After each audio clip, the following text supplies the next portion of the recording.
Hi there. I want to share a mind-blowing concept I learned about that I think you will find fascinating too.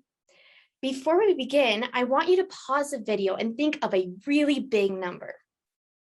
You may have thought of something like 974,652,238,715. Now, even though this is a huge number, we need to think even bigger. Think of infinity.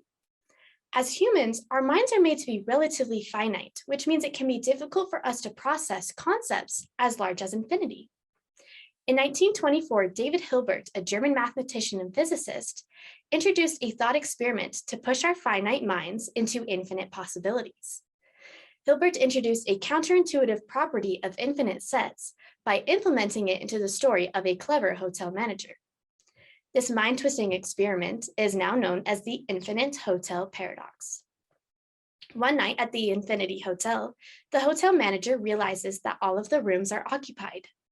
Later, a bus carrying 30 people arrives, and the manager decides to make room for these guests. The hotel manager must give them a room number because he can't tell them to go to room infinity. How do you think he will solve this issue? The answer is not as hard as you may think. The manager tells each already admitted guest to define their room number as the variable x, and use the simple equation of x plus 30 to tell them the new room that they must move to.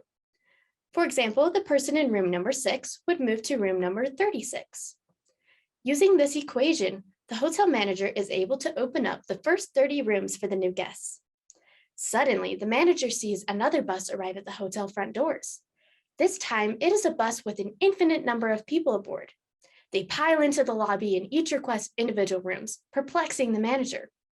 How could he possibly make room for infinity guests? Believe it or not, the hotel manager devised yet another plan to make room for the guests. He asked each already admitted guest to define their room number as x and multiply it by 2, creating the equation 2x. For example, the person in room 2 would move to room 4. By using this equation, it fills up only the infinite even number rooms, opening up all the infinite odd number rooms. David Hilbert takes his paradox a step further. One night, the hotel manager looks out the window and is stunned when he sees an infinite line of infinitely long buses carrying an infinite number of passengers on each bus. At first glance, the hotel manager thought this was impossible and wanted to turn the guests away.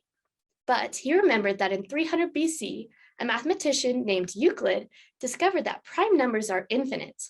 So the manager created a plan to fit all the guests in using prime numbers. First, he assigned the already admitted guests to the first prime number 2, raised to the power of their current room number, creating the equation 2 raised to the power of x. For example, the person in room number 7 would move to room number 128. Next, he assigned the first bus the next prime number, 3, raised to the power of their seat number on the bus. For example, the person in seat number 4 would go to room number 81. He then assigns bus number 3 prime number 5, and this process repeats for each infinite bus in the infinite line. Even though the tasks he was faced with were seemingly impossible, the hotel manager was willing to use his mind in creative ways to achieve the impossible. Hilbert's Hotel has had a long-lasting impact helping mathematicians understand the infinite concept. But what I value about the Infinite Hotel Paradox is that it has a practical application. This paradox reminds us to look beyond what is possible and push our minds to infinite possibilities. In the STEM field, we constantly have to break down boundaries, which requires a mind that is willing to dive into infinity.